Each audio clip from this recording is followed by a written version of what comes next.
په تنګي کې د غریب आवाज فلاحي سماجی تنظیم د سوري لاندې د امجد علي زیور په حجره کې د کرونا وایرس د وبا د مخنیوي لپاره یو آگاهي دستوره د حکومتي احکاماتو مطابق وکړې شو چې پکې په احتیاطي تدابیر او د غریب ولس په دې وبا کې د خیال ساتلو باندې زور ورکړل شو. په دغه موقع د غریب आवाज تنظیم صدر عبدالغفار، جنرال سیکریټري سابقه ویلج ناظم طاهر عارف په خپل خبرو کې ویل چې په لاک ډاون کې د کمی یا نرمیوالي هیڅ کله دا مطلب نه دی چې دا وبا ختم شوه، بلکې دا وبا کله هم ښکاره کېدی شي او موږ لا د دې وبا نه یره کول نه بلکې احتیاط کول پکار دي. نن میټینګ خو موږ صرف د دې لپاره کړو چې یاره زموږ د ملګري داسې یا ورته به رسکېدلي یم چې پریس وو یا موږ ورته وایو چې یاره موږ به د خپل دغه نه نه اورو، موږ به د خپل خدمت جاري ساتو. نن میټینګ موږ په دې باندې را دغه کړی وو چې دا ملګري م یو ځای شو، موږ ورته خبرې مو وکړو چې دا ناروان حالات نازک دي او چې په دې کې زموږ ملګري وروستو نه شي د خپل وس مطابق چې څونه وسې کېږي چې هغه عمر وس وکړي کرونا په باره کې خپلو ګاونډیانو سره امداد وکړي چې کوم د کورونو ورسره لنډي یا پیژنګلو وي، دا موږ په دغه باره کې راغلو. نننی مقصد د پروګرام صرف دا چې څنګه تاسو ته پته لګي چې په ټول ملک کې یو وبا کرونا وایرس پیلو شوې ده. د هغې په وجه زمونږ انتظامیې د 14 تاریخه پورې لاک ډاون او اوس د هغې نه پس په هغې کې لږه نرمي شوه،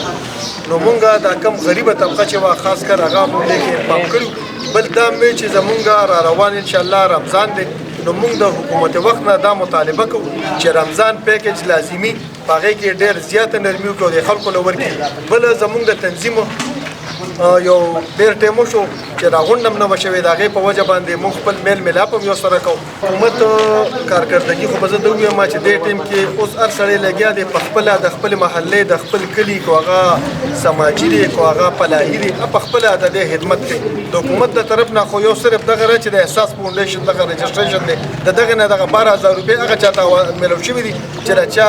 بېنظیرې کارت دی. اوسه پورې چې کوم په هغه SMS پیسې دي املا نن اکا دوکا خلکو ته میلاو شوي دي، نور چاته نه دي میلاو شوي. زه دا وایم چې یاره کم خلک بېروزګاره شوي دي په هغه هر کاروبار سره تعلق لري، نو زه وایم چې حکومت له پکار دي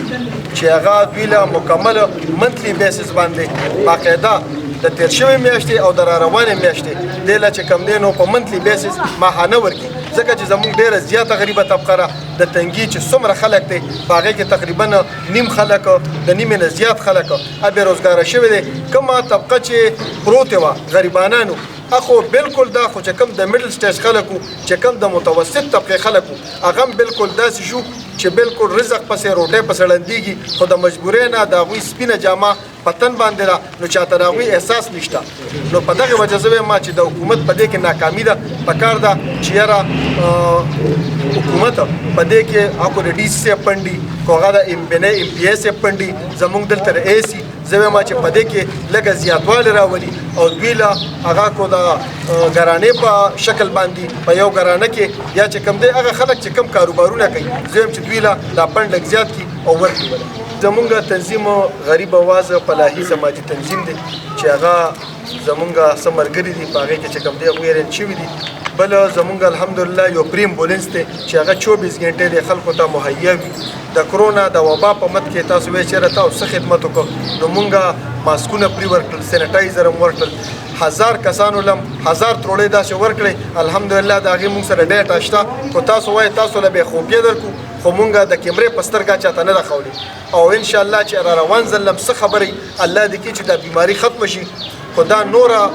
اوږده شوه، نو انشاءالله زمونږ تنظیم به حکومت سره انتظامیې سره اوږه په اوږه ولاړي. بل تاسو دا ووایئ چې یاره تاسو یو قرارداد پاس کړ، نو زمونږ یو رکن دی شهاب علي زیور، نو هغه چې کوم دی نو په دغه 29 تاریخ باندې یو کیس شوی دی د حاجي نصر علي خان، په هغې کې هغه په ضمنو کې چارج شوی دی. نو مونږ د اعلی چارواکو نه د اعلی حکام چې کوم دي په هغه IG صاحب دی، په هغه وزیر اعلی صاحب دی، په هغه څومره اوچت افسران دي هغوی ته دا ویو چې یاره د دې کیس ته څه انویسټیګیشن وشي، په هغه هر چا کړي. او SHO صاحب سره مونږ دا اول ورځ ورغلي مو هغه سره میلون نشو، مونږ دا ویو چې یاره بار دا ویو چې الحمدلله زمونږ تنظیم څومره چې دي چې په هغې کې څومره خلک دی هغوی کې داسې کس نشته چې په هغه باندې ګوته کېښودی شي، که هغه د منشیات پروش خبره ده، که د سودخورو خبره ده، نو مونږه تانې سره حکومت سره پولیس انتظامیه سره د باره کې واکونه کړی دي او موږ په خپل د خلاف یو. هغوی زیاته کړه چې موږ د غریب اواز تنظیم د امجد علي زیور رور شهاب زیور باندې چې د ناصر علي په مقدمه کې کم ایپایار شوی دی موږ د هغې مذمت کوو او اعلی حکام نه مطالبه کوو چې د دغه ایپایار په مکمله توګه انویسټیګیشن وکړي شي ولې چې غریب اواز تنظیم د غریب ولس د خدمت نه علاوه بل یو جرم کې هم ملوث نه دی. د کیمرا ټیم سره محمد صدیق تنگی.